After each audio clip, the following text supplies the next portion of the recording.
Uncle Wes was at it again. When I was 8 years old, my mother predicted the exact time and date I would die. Yet she failed to predict the amount of times my siblings and I would be kidnapped by our eccentric uncle. Eccentric was a strong word. I preferred psycho. It wasn't unusual for me to spend my Friday night tied to my siblings inside my uncle's storage container. I was 8 years old. I should have been at home watching cartoons or in bed. But I won't say my family was normal. Even if Uncle Wes didn't take us, the three of us would be accompanying our parents in their shady activities, as long as we stayed in the truck. However, Uncle Wes's monthly kidnappings had become an event. Get up. Eat breakfast. Go to school. Even when I knew it was coming, I still somehow fell for it. Uncle Wes's cartoon-like schemes to capture us were getting progressively more unhinged. Waking up was uncomfortable, my head felt stiff, my eyes glued shut. Swirling my tongue around my mouth, I could taste stale chocolate milk. According to Mom and Dad, if our mouths taste bad, our memories muddled, we are definitely drugged. I did have a semblance of a memory, though. I remembered the smell of leather car seats, my cheek uncomfortably glued to the window, my cousin hanging over the front seat as we were slowly driven into blanketed darkness. My sister's head was bouncing on my shoulder, my hand grazing the lock on the door. But I was so tired. Outside, darkness became light, and we were heading further and further away from what we knew. Home. There was chocolate milk in my lap, my brother curled up next to our psycho cousin. Ugh. Immediately, my parents' training kicked in. Resisting the urge to groan, I inclined my head left and then right. I didn't even have to open my eyes to know where I was. The ice-cold temperature and unearthly silence was enough. When I was younger, the storage container was terrifying, a nightmare that haunted the back of my mind. At 8 years old, however, I had been through this far too many times to be scared. My mouth felt thick and strange, and my memories were fuzzy. Head. Torso. Legs. Arms. I'm okay. Moving my arms, I realized my wrists were restricted behind my back. Fee, my voice echoed. Are you okay? No, my sister grumbled. Leave me alone. The ropes tangled around our hands were tighter than usual. Rowan. He answered by knocking his head into mine. Ow. What did I say? Rowan exploded in a hiss. I could tell he had been waiting every agonizing second to say that. From the sound of his voice, he was awake. Like awake. Rowan was a light sleeper.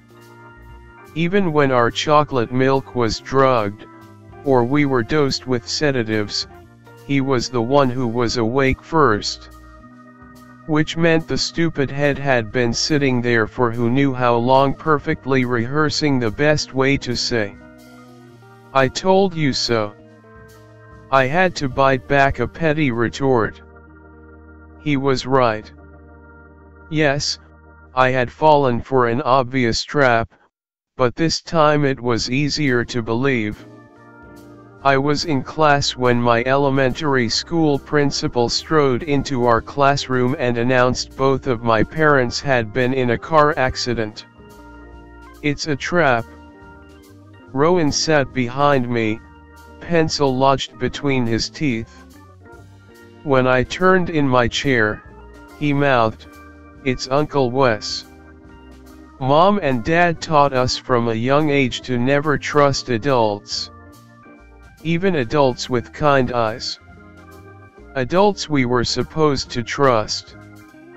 Mom said the people in our town wore masks, and no matter how young I was, as a Delacroix, I would always be in danger.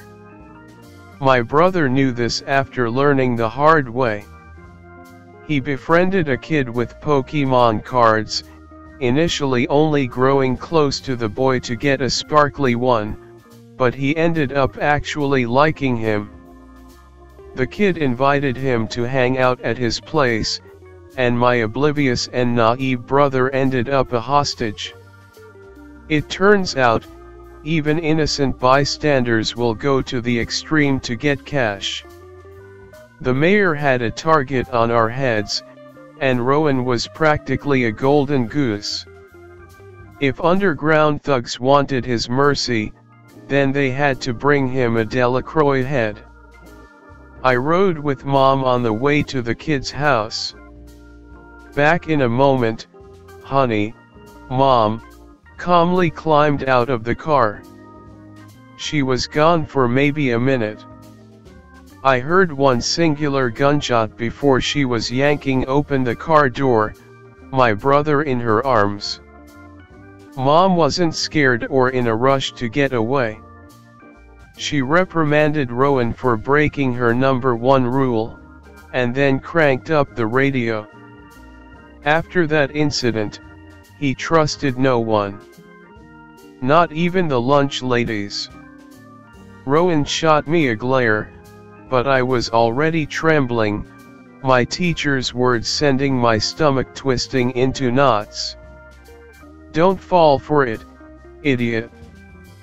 "Rowan, that is a terrible thing to say," the teacher scolded him. "Stand up." Rowan stood up, dragging his feet. "How much did our uncle pay you?" The teacher looked taken aback. "I'm sorry, what?" Rowan stuck out his tongue. "You heard me.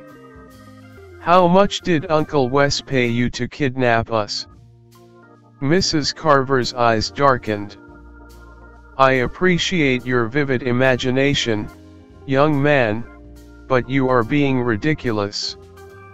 The boy folded his arms stubbornly. "Mom and Dad wouldn't just get into a car accident. If you think I'm going to believe that, you must be really stupid." Mrs. Carver shook her head. "Stand up, Mr. Delacroix, and leave my classroom." "Why?" "So I can get snatched by my uncle." The teacher finally snapped, her cheeks going red. She pointed to the door. "Now." Despite Rowan being very vocal that the school was selling us out to our psycho uncle, we had no choice but to follow the adults' instructions. I was told to stand up, while my brother was gently pulled from the classroom. According to our principal, a family friend would be waiting for us. I didn't want to follow him. Part of me already knew what would be waiting for us, and there was nowhere to run. The police were under the mayor's control, and the mayor wanted our family's heads on pikes. Rowan skulked behind me, keeping his distance.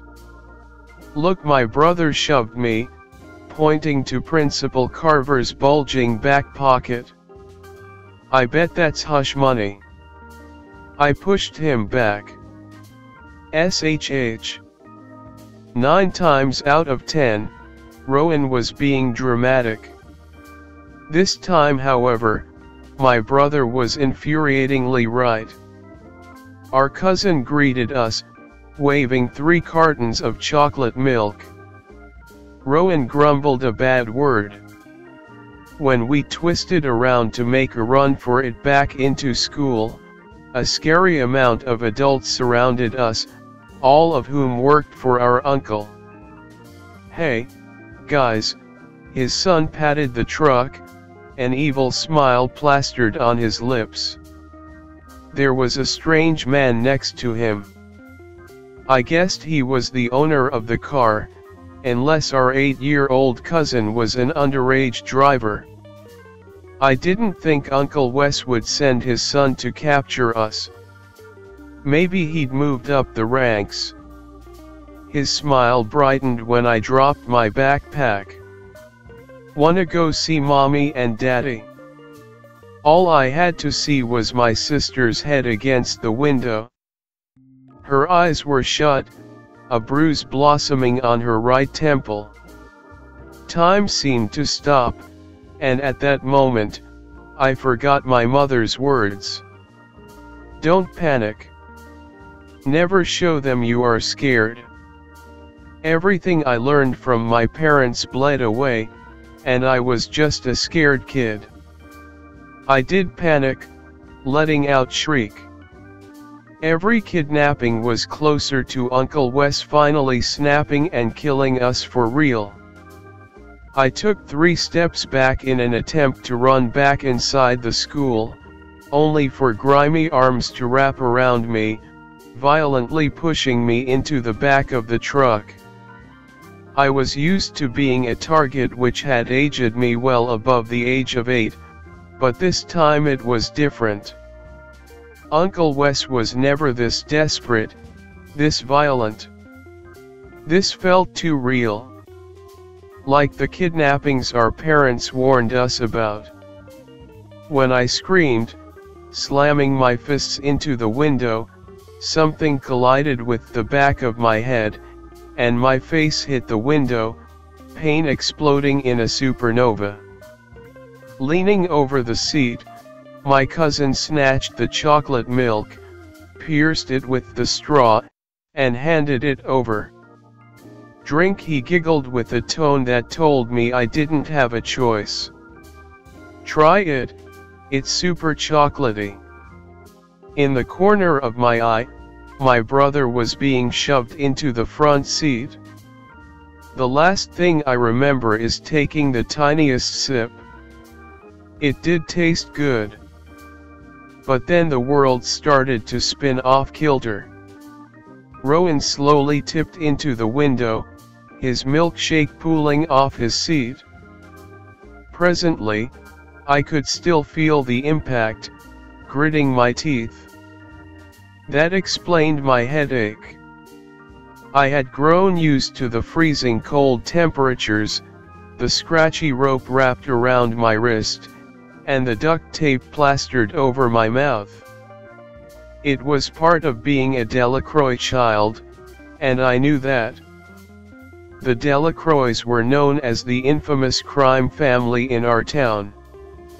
Mom and Dad were ex-CIA gone rogue, the two of them deciding to take over our town's underground. Those words had been drilled into me since I was a little kid.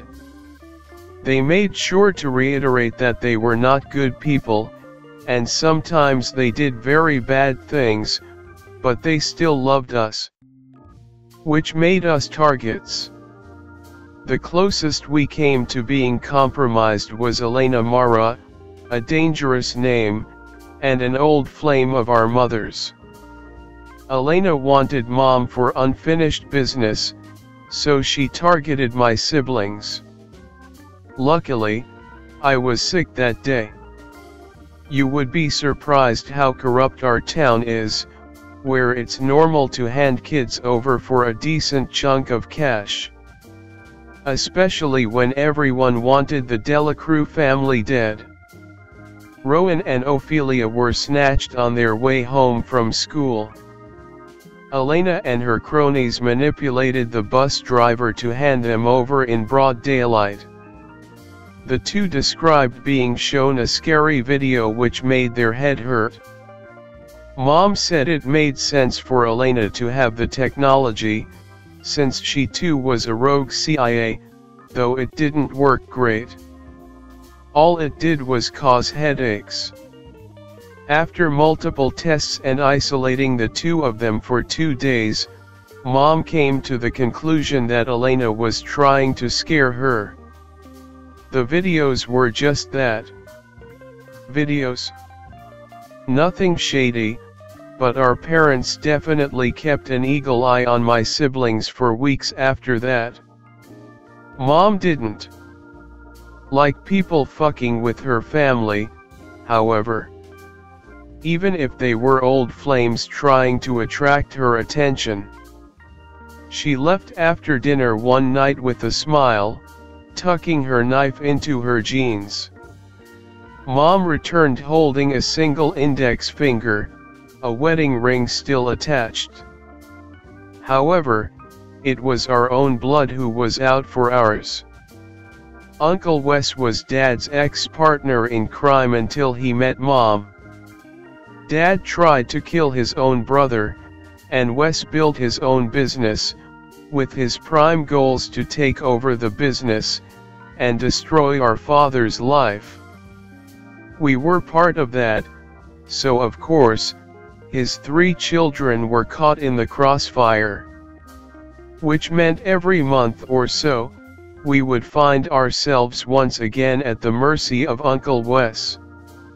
The thing about Uncle Wes is, though, he's all bark and no bite. Uncle Wes was more of a doofenshmirtz than a joker. When we were younger, Uncle Wes was a little more lenient. Instead of a storage container, we would be held inside his grotty kitchen, handcuffed to the wall. However, he did provide us with cookies and juice boxes. Dad's main fear was Uncle Wes influencing us to come over to his side of the family. But again, Wes was one big goof. He was a large man with a potbelly, 2 chins and a grotty mustache. Imagine Santa, but mix him with a cryptid and a criminal. He had abnormally large eyes and yellow teeth, a permanent grin splitting his mouth apart. It was supposed to be intimidating, and it was to others, sure, but we already knew he wasn't a threat. Wes was fully mute, so he let his scar speak for him. I found myself wondering if he did it to himself, or maybe the perpetrator was my father. Uncle Wes wore his scar like a trophy, and he was right to. That thing was grotesque. I had witnessed some of his executions, the victims begging for their lives. Unlike my parents' way of taking care of people, his tactics were a lot more brutal. Uncle Wes didn't say a word, which was scarier, choosing a baseball bat wrapped in spikes, or an axe. He always made a mess. My eyes were blindfolded before I could see the real grisly stuff, though all I really needed to hear was the crunch of the thick blade slicing through the skull, the screaming, and begging coming to an abrupt halt. Thump. The body hitting the ground, always stomach first. If I really concentrated, I could hear the wet splash of blood seeping out of them. When the blindfold was removed from my eyes, one of his cronies would be cleaning up blood and bits of skull with a scarlet mop. I think I was desensitized to blood at this point, or the color red in general. I just pretended it was a whole lot of cherry juice, but sometimes I would crack, especially hearing the crack of a gunshot, or the sickening squish of a knife penetrating flesh. Fee stayed very still and didn't speak, and Rowan cried. He was getting better at tolerating it, but my brother really hated blood. Uncle Wes used that to his advantage, so we always had a front row seat at every execution, the three of us awkwardly tied back to back. We didn't have to see to get traumatized. It was what we heard, and the inability to know what was going to happen next. If our uncle's axe was swinging our way, it wasn't always Uncle Wes who carried out executions. I grew up watching my cousins doing his dirty work. As Wes's children, they were automatically part of the family business. Liam was our older cousin, by 3 months, a scowling redhead with his own scar, self-inflicted with a box cutter. I watched it happen. I also watched him almost faint from blood loss. Maddie was the younger, deadlier cousin, who was more terrifying than her criminal parents put together. My younger cousin reminded me of a snake, narrowed eyes, and pursed lips like she was spitting venom. I watched her slit a man's throat for getting her name wrong. He called her Madeline. Compared to his sociopathic daughter and unhinged son, Uncle Wes was one big marshmallow. But that didn't make him less of a threat. I had no doubt he would have zero problem brutally killing us once we were of age. After all, being a kid is a luxury. Nobody, not even the big scary criminals, can lay a finger on you. I'll start by saying neither I nor my siblings were born into the Delacroix family. We were adopted together from the same children's home at the age of 5 years old. I remember being transfixed by the woman who would become my mother, a beautiful redhead appearing in front of me with a smile I trusted.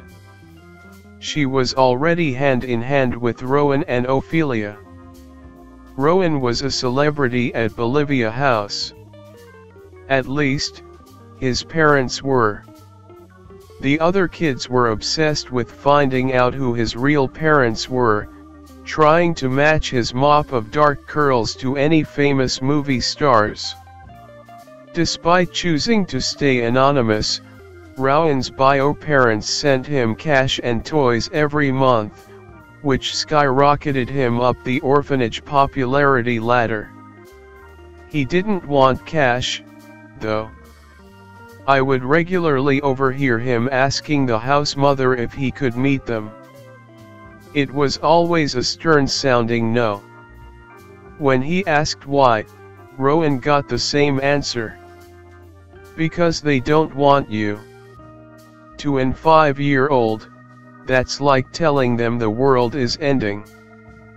Ophelia was the troublemaker who regularly ended up in the house mother's office after scribbling on the walls and filling the bathtub with frogs. Mom said she fell in love with the two of them when she first walked in, witnessing them play fighting in the main hallway. Unbeknownst to our mother, they were actually fighting, trying to rip each other's hair out. Rowan had the newest Pokemon game, and Ophelia wanted to play. The boy had anger problems, and Ophelia didn't take no for an answer. Chaos ensued. Rowan and Ophelia were known to get on each other's nerves, so adopting them together was a choice. I tried to break up their fight, getting shoved over in the process. So, I threw a book at Rowan's head. Ophelia found it funny, so she too hit him with a book. Rowan retaliated by throwing the entire toy box at us. Mom appeared in the doorway and asked if the three of us wanted to go home with her. In our mother's words, that was it. From the moment I saw you, I knew you were my children. The rest was history. Now we had parents, and those parents happened to be part of a town-infamous crime family. Maybe that's why our cousins hated us. We weren't technically Delacroix blood. When the storage container opened with a loud groan, I knew it was Liam. My cousin always announced his presence by whistling. His footsteps unnerved me, dancing towards us. Light seeped inside the storage container, illuminating his face. Liam was 8 years old, skinny, and did not resemble his father or little sister in the slightest. He was a sandy blonde, while the two of them were freckled redheads. Liam's face reminded me of pizza. Specifically, pepperoni. His bright yellow Adventure Time sweatshirt really upped the intimidating factor. Rowan scoffed, muttering something under his breath. My cousin's head snapped up, eyes narrowing. "I'm sorry, did you say something, orphan?" "Wow, I've never heard that one before." Liam curled his lip. I said, "What did you say?" I knew Rowan wouldn't hold back. He surprised me with a snort. I said, "Aren't you a little too old for Adventure Time? You need to clean your ears out if you can't hear me." My brother laughed, and to my surprise, Ophelia joined in nervously. "Isn't your father part of a big criminal gang? And you're watching cartoons?" When Rowan leaned forward, I was thrown back. I could hear the smirk in my brother's voice. "Shouldn't you be watching adult TV shows by now?" Liam's mouth stretched into a terrifying grin. Instead of responding, he pulled something from his pocket, and I felt Rowan stiffen. Playtime was over, and now we were playing like our criminal parents. An unwelcome shiver skittered down my spine. I saw the flash of silver, and then the curve of the blade.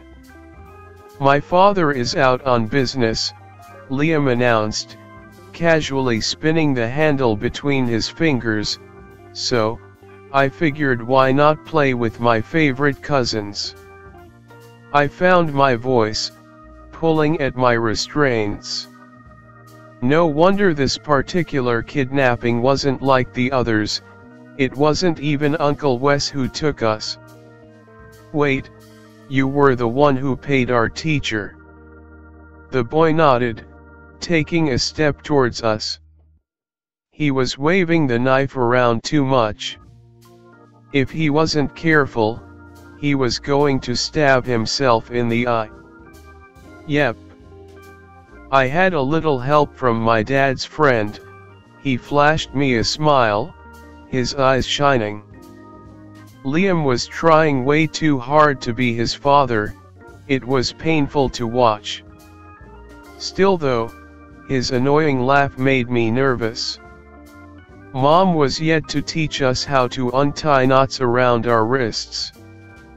Do you want to guess what I'm going to do to my favorite cousins? Force us to watch a kid's cartoon. Rowan mumbled. I wasn't expecting Liam to kick my brother in the gut, hard enough to knock the breath from his lungs. Twisting my head, I saw my cousin's shadow lunging forwards. He kicked him again and again and again, until Rowan was wheezing, spitting blood. Liam didn't stop until my brother was silent. I could still hear his breaths, but they were labored, his clammy hands trembling. Nope. Liam laughed. Try again. Ophelia squeaked, and I sensed the impact of his shoe protruding into her gut. She let out a startled breath, her head knocking against mine. I was next. Mom told me how to disguise pain and pretend it didn't exist. But she was yet to train my mind to think like hers. I felt weak, pathetic, as a Delacroix daughter. I was too young to learn how to fight back. That's what Dad said. So, I had to take it. The first kick wasn't that bad. I sucked in my tummy and took a deep breath. The second kick knocked it all out of me, and I understood what pain really was. Stubbing my toe was not pain. Falling down the stairs was not pain. Even breaking my arm was not pain. Pain was endless, a cruel wrenching sensation of my body being battered. It was relentless, and a new word blossomed into my mind. I had never known it myself, only heard my parents express it. Agony. Agony was intentional and every kick was meant to hurt. I started to scream, my cry choking into sobs. But I didn't have enough breath to scream, breath to cry. The third kick was aimed at my face, bursting my nose on impact, my head hanging. The world seemed to slow down, and suddenly, all I knew was pain. All I knew was reality jerking left to right, the salty taste of blood dribbling down my chin. I was barely conscious when my cousin grabbed my ponytail and wrenched my head forward. The world was spinning. The sudden prick of his knife grazing the curve of my throat sent my mind into overdrive. "Your parents took something special from my uncle," Liam murmured, jerking my head left and right, his fingernails digging into my chin. The boy was studying me, sticking his fingers into my mouth and prying it open. When I bit him, he cocked his head, confused. "Wow. That's weird." Liam shuffled back, tightening his grip on the knife. "You don't smell of the pit." He tilted his head, a dark twinkle in his eye. "Why?" He prodded at my eye, and this time, I let out a hiss, lunging forward. Liam only had to remind me of his weapon. Holding it up with one hand, he muffled my shriek with the other. "Shh. You're annoying me." Liam stroked the blade just like his father, copying Uncle Wes's unnerving grin. "Answer correctly, dearest cousin, and maybe I won't slice your throat open." He slowly removed his hand. "Are we clear?" I could only nod, spluttering out a sob my mother would be ashamed of. Liam pressed the blade to my throat, teasing the teeth. His question didn't fully register, because by then, heavy footsteps were outside. I saw Liam's lips form the words, but his voice never hit my ears. No, it did. I just couldn't recall the words. They were there 1 minute, and gone the next. Liam definitely spoke, and I could have sworn his eyes pricked with fear. My psycho cousin was never scared. "Ocean waves," was all I could hear, enveloped in white noise. Before I knew what was happening, my mother was wrenching the knife from my cousin, and screaming at him. When he cried out, she wrenched his hands behind his back and shoved him to the ground. Maddie floated behind her, a wicked smile on her freckly face. The world made sense again. Tipping my head back, I watched my mother calmly and politely restrain my cousin. Meanwhile, my younger cousin was laughing in the corner. If there was anything Maddie loved more than terrorizing her cousins, it was seeing her brother get his ass kicked. Dad was in front of me, cradling my face. His fingers tiptoed across my bruises, soothing them. "It's okay, sweetie. I'm here. Daddy's here." He moved to untie Rowan, gently lifting my knocked-out brother onto his back. Ophelia shakily got to her feet, swiping at her teary eyes. I knew she was trying to hide them, but was failing miserably. Mom's eyes found mine, and I knew what she was going to say. She was ashamed of her children who could not fight back. If the Delacroix kids were seen as weak, then we would be targets. Lifting my sister into the air, my mother pressed her face into Ophelia's curls. "I think you're old enough to learn," she said, "how to be a Delacroix."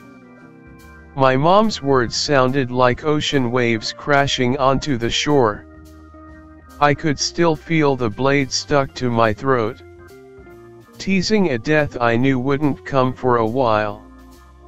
Because I already knew when I was going to die, and it wasn't inside a grotty storage container at 8 years old at the mercy of my psycho cousin. I don't know if my mom was a psychic, or maybe it was mother's intuition. Halfway through an episode of SpongeBob SquarePants, just a few weeks prior, she ruined our lives with 4 words. "You're going to die." Mom stepped in front of the TV and switched it off, so I knew it was serious. I snapped to attention, and Rowan, who was sitting next to me frowning at his Pokemon game, lifted his head, blinking. Mom might have looked like she was in casual mom mode, her hair still damp from a shower, peanut butter smudged on her lip, but she wasn't smiling, her hands planted on her hips. "Listen to me very carefully," she said, her expression softening. "The 3 of you are going to die." Ophelia, knelt on the floor with a book on her lap, looked up, a pen in her mouth. Rowan laughed, before disguising it with a cough. "What? I thought Mom meant that we were too weak. That one day, an enemy of our family was going to succeed in killing us." "No. Mom knew the exact time and date we were going to die. I was going to die at 18 years old. 10 years away, and yet I suddenly felt like every minute and second mattered. The world looks different when you're told your death is inevitable. Murder. The word felt tangled and knotted. We were going to be murdered in what she guessed was a planned attack, but she didn't know who our killer was. Mom broke down, pleading with us to understand that she and our father were hunting down our future killers, and she promised nothing was going to happen. Squeezing my hands so tight, my mother's smile was watery. "But..." I tugged my hand away, all of the breath sucked from my lungs. "There was always a but. But, we haven't found them yet." Her voice didn't sound real. Rowan started shouting, but I couldn't understand what he was saying. Mom said the date as if it was concrete, like it was going to happen. March 5, 2024. Rowan and Ophelia were scheduled to die at 4:13 p.m. and 4:17 p.m. while I would die 40 minutes later at 4:50 p.m. How do you even know this? Rowan argued. She didn't reply, only hugging him instead. Mom was confident that she could turn us into killers in 10 years. Because the only way of living past 18 was killing our future killers. So, after the Liam incident, we had no choice. Our brutal training regime began. I can't say I agreed with it at the beginning. Get up, eat breakfast, go to school, train, eat dinner, train, go to bed. Do it all over again. Dad taught us self-defense classes in the morning, and Mom led weapons training in the afternoon. Our house was big enough, so in the morning after breakfast, Dad cleaned out the basement, converting it into a makeshift training gym. I had to learn how to take a punch to the face. Dad was gentle in his tactics, only growing strict when we weren't pulling our weight and awarding us with candy. We started with plastic dummies. I had to hit them as many times as possible. Then Dad paired me up with Ophelia. Whoever pinned their opponent first was awarded extra ice cream for supper. Initially, neither of us wanted to fight each other. I felt awkward, my feet sinking into the mat. Ophelia tried to kick me, and tripped over her own leg. So, Dad tried a different tactic. Insult each other, Dad said from the sidelines. No bad words. Just air out your opponent's flaws. Call her the B word. Rowan shouted with a laugh. No, there is no reason for using bad words, our father said. I want you to get used to fighting back. Start with using words. You always use your toothbrush with your gross mouth. Ophelia spoke up with a squeak. And you use my toothpaste. Her words gritted my teeth together.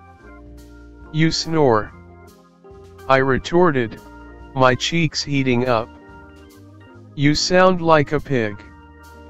At first, I barely felt the sharp impact of her hand slapping my face. I think it was shock. Before our father clapped his hands. That's right, Poppy. Now, I want you to use your hands. I could barely control myself when I hit back, this time shoving her to the ground. Ophelia jumped to her feet and kicked me in the stomach. That's too harsh, Dad said. No kicking. Copy what I demonstrated.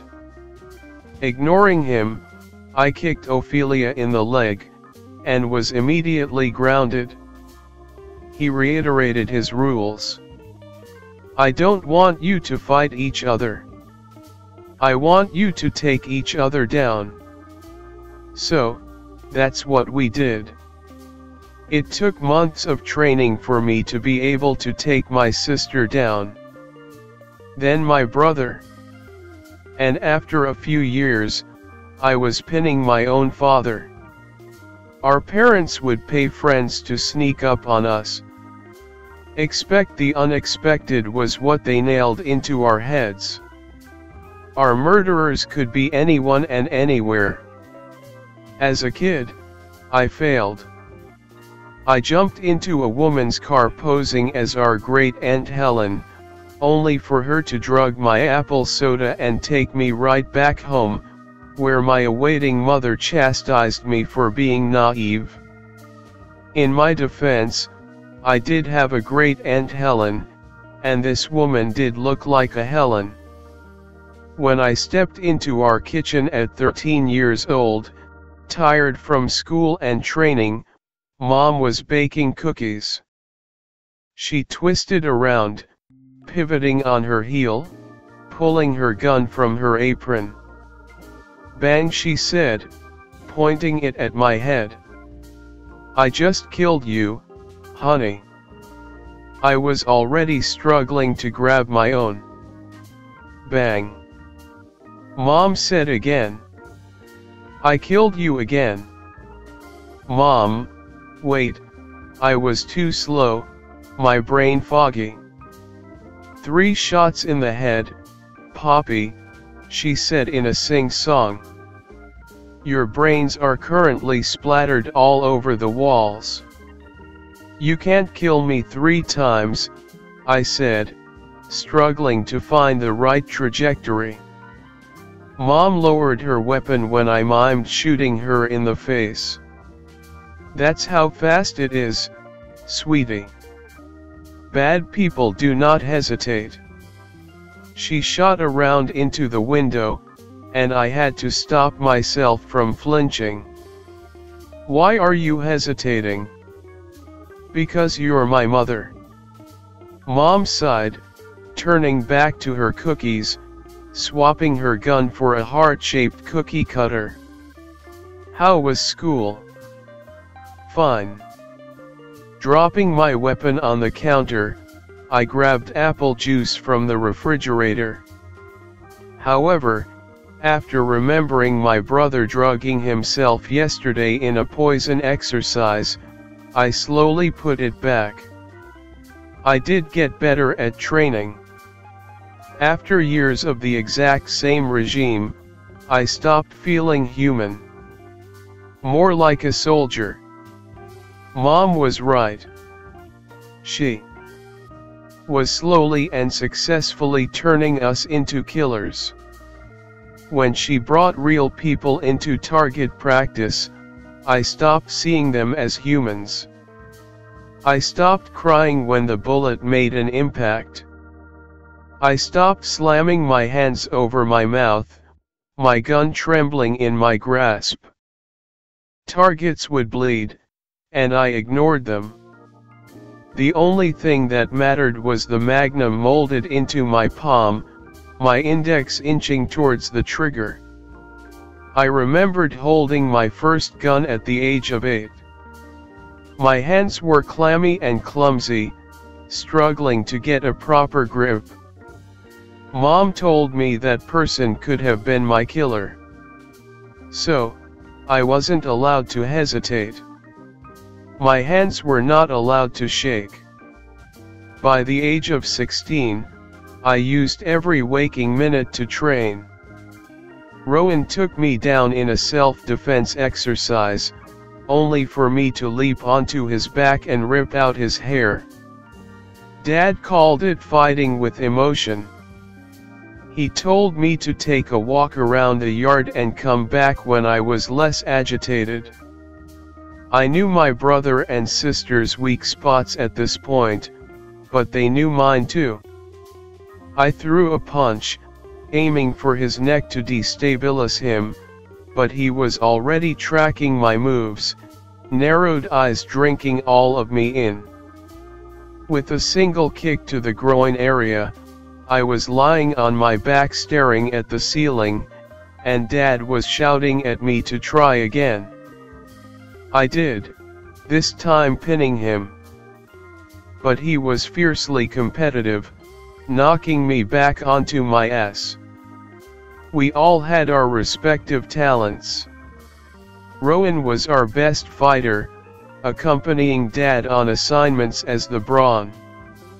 There were a surprising number of teen gang members, and even as a 14-year-old, Rowan easily brought them to their knees, cementing himself as a Delacroix.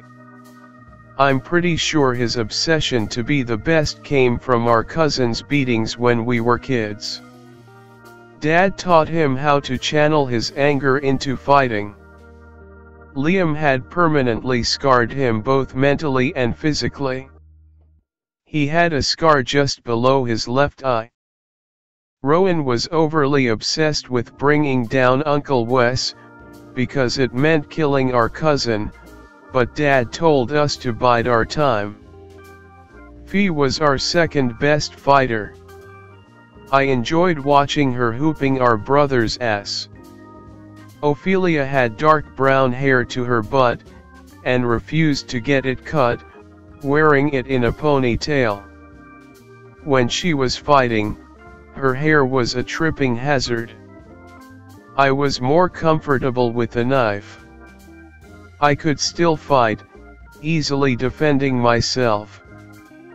But I felt better with a blade or gun in my hands. As I grew up, I stopped feeling emotion completely. Expect the unexpected, our parents would nail into our heads. Mom tried to catch me off guard when I was still half asleep, only for me to shoot a round right past her head. Shooting was like muscle memory now. I was exactly what she wanted me to be. I didn't hesitate. She didn't say anything, but I knew my mom was proud. 18 years old arrived, and on the day of our murder, I was ready. Mom still insisted on us attending school, so I was making my way home. March 5, 2024. The same uneasy thought had been twisting my stomach all day. I was going to die at 4:50 p.m. I glanced at my phone. Nothing from my parents, so my siblings were good. 4:46. There was someone following me. By the shape of the shadow, it was a man. Middle-aged. Trench coat. Definitely alone, and didn't seem to have a phone. Another glance at my phone. 4:47. There was a text from my friend that I ignored. Why did you leave school early, dumb bitch? I swiped it away, stuffing my phone in my pocket. Closer. This was it. Poppy. The man's voice tickled the back of my neck. His voice was low, almost a whisper. It is Poppy, isn't it? His steps started to quicken. Could I talk to you? I felt almost intoxicated, excited with the idea of taking down my killer. My breaths were heavy. Closer. Twisting around, my hands were already wrapped around the butt of my gun. Just like my mother taught me. Bang. With one shot, he was dead. Thankfully, we lived in the middle of nowhere, so there was nobody around. I dropped to my knees next to his body, my hands shaking. First, I checked his pocket. Cigarettes, a lighter, and a leather-bound notepad. I threw all of that away, my hands landing on an envelope. Curious, I emptied it, only to find multiple pictures of smiling children. All of them had giant red X's drawn over their faces. And among them, photos of me, Rowan, and Ophelia. So, my would-be murderer was a creep after all. Still, I killed him. I jumped to my feet, unable to resist a shriek of excitement. I almost cried, my chest heaving. Mom and Dad had turned us into killers, but crying felt so fucking good. Human. When I got home, I greeted my family in song. Mom. I stepped out of my shoes, unloading my gun. Guess what? I did a little dance. I killed my killer. I was halfway across the threshold, when I felt it. Something wet, warm, leaking under my socks. It had been almost 5 years since I felt that sensation. Creepy crawl eyes skittering up my spine and filling my mouth. My eyes followed the scarlet puddle, finding my sister's body, twisted and mangled out of shape. Her hands had been snapped off, her legs impossibly bent. Like a monster had chewed her up and spat her back out in disjointed pieces.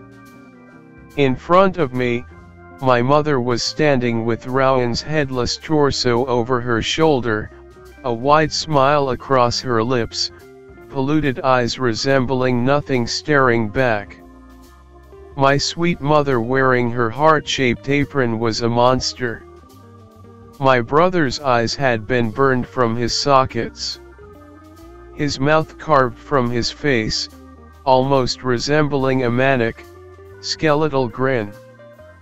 A single glance at the clock on the wall told me it was 4:49 p.m. Which couldn't be right. Mom. Dropping my backpack, I ducked to grab the knife sandwiched in my sock.